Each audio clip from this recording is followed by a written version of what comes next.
Oui, je suis Calvin Tonga, je suis professionnelle de santé, soignante, on peut dire aussi diplômée d'État. Donc j'exerce à l'hôpital en imagerie médicale et également en radiothérapie, donc en cancérologie. Et donc j'ai actuellement 10 ans d'expérience en cancérologie et ensuite des années d'expérience en diagnostic dépistage en imagerie. Depuis 2023, mais en réalité quelques années avant déjà, quelques mois avant, je fonde Prévenir Care, qui a pour ambition de proposer à notre système de santé d'associer aux soins, donc aux thérapies, le prendre soin par la prévention.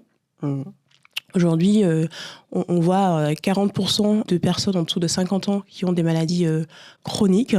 Les maladies chroniques étant en fait des cancers, des diabètes de type 2, des troubles cardiovasculaires, de la maladie d'Alzheimer, et toutes les pathologies qui finalement aujourd'hui vont dégrader fortement la santé des Français. À savoir que les maladies dites chroniques sont des maladies qui en fait ne sont pas curables.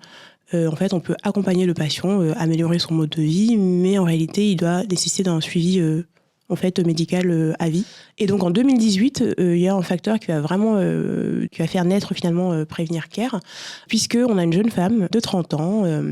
Très belle, accompagnée en salle d'attente par son conjoint. Ils sont très amoureux, ce qui est vraiment très rare, parce qu'en général, les couples se séparent ou les patients sont vraiment très seuls. Et en fait, dans son dossier, effectivement, je vois qu'il y a 12 mois, cette patiente a été diagnostiquée d'un cancer. Elle a refusé le protocole thérapeutique habituel, parce qu'en fait, cette patiente, son besoin était de pouvoir être accompagnée sur son mode de vie. Donc en fait, il faut savoir que 100% des patients à qui on diagnostique une maladie chronique se disent j'ai besoin de réadapter mon mode de vie, je dois reprendre les choses en main pour me donner une seconde chance. Alors, bien souvent, il est trop tard. C'est le cas de cette patiente. Donc cette patiente qui voulait absolument reprendre en main son mode de vie, elle a trouvé pour seule réponse d'aller confier sa santé à un naturopathe, un praticien en médecine naturelle. Si le système de santé, si les médecins, si son staff médical, paramédical avait pu l'accompagner sur ses besoins autres que la seule thérapeutique, eh bien, elle serait restée dans le système de santé. On aurait pu l'accompagner sur ces besoins-là. Et donc, j'ai pu, en fait, me rendre compte, finalement, qu'il y avait un pan que le système de santé auquel notre système de santé ne répondait pas et pour lequel il fallait agir. Et c'est pour ça que naît Prévenir Care, qui a pour ambition de proposer à notre système de santé de permettre à nos soignants, aux médecins, pharmaciens, infirmiers, dentistes, kinésithérapeutes, qui ont envie d'accompagner les patients sur leur mode de vie, de façon non médicamenteuse, dédiée à la prévention, et bien de promouvoir leur métier. Ils sont déjà 7% aujourd'hui en France à agir.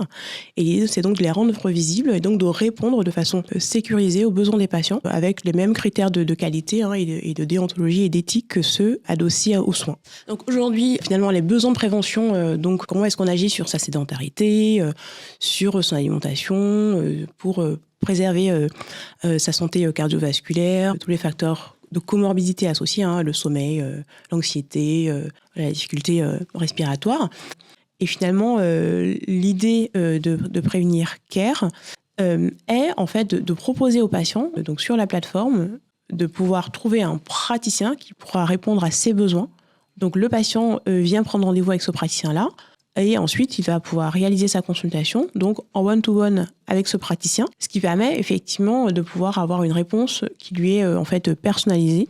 Et en fait, les personnes issues de catégories socio-professionnelles inférieures, donc les moins éduquées, ont un pouvoir d'achat inférieur, d'une part, n'ont pas connaissance de l'impact de leur mode de vie sur leur santé, et même si elles en ont conscience, bien, elles ne peuvent pas payer, elles ne peuvent pas financer leur accès à des services adaptés à leurs besoins. Et c'est aussi pour ça que j'insiste sur le fait que cette prévention doit vraiment intégrer le parcours de soins des Français. Et en fait, avec Prévenir Care, on construit en fait un système dans lequel on donne accès à tous. On va en fait adapter notre approche de façon à ce qu'elle soit compréhensible, quel que soit le niveau d'éducation. Mais également, nos services, on va les adapter de façon à ce que tous, quel que soit leur pouvoir d'achat, puissent bénéficier de nos services. Alors, le système de santé idéal est un système de santé dans lequel chaque usager est sensibilisé le plus tôt possible. On doit vraiment avoir une approche anticipative dès la naissance, un dépistage et un suivi à chaque étape, et dans l'intervalle, bien sûr, un accompagnement par des professionnels de santé dédiés à la prévention, dans un cadre dédié à la prévention. Une population en bonne santé, finalement, c'est aussi un système économique en fait en bonne santé, puisqu'on aura moins d'arrêts maladie. On a vu que les maladies chroniques touchent les personnes de moins de 50 ans, on aura moins de maladies chroniques chez les personnes actives.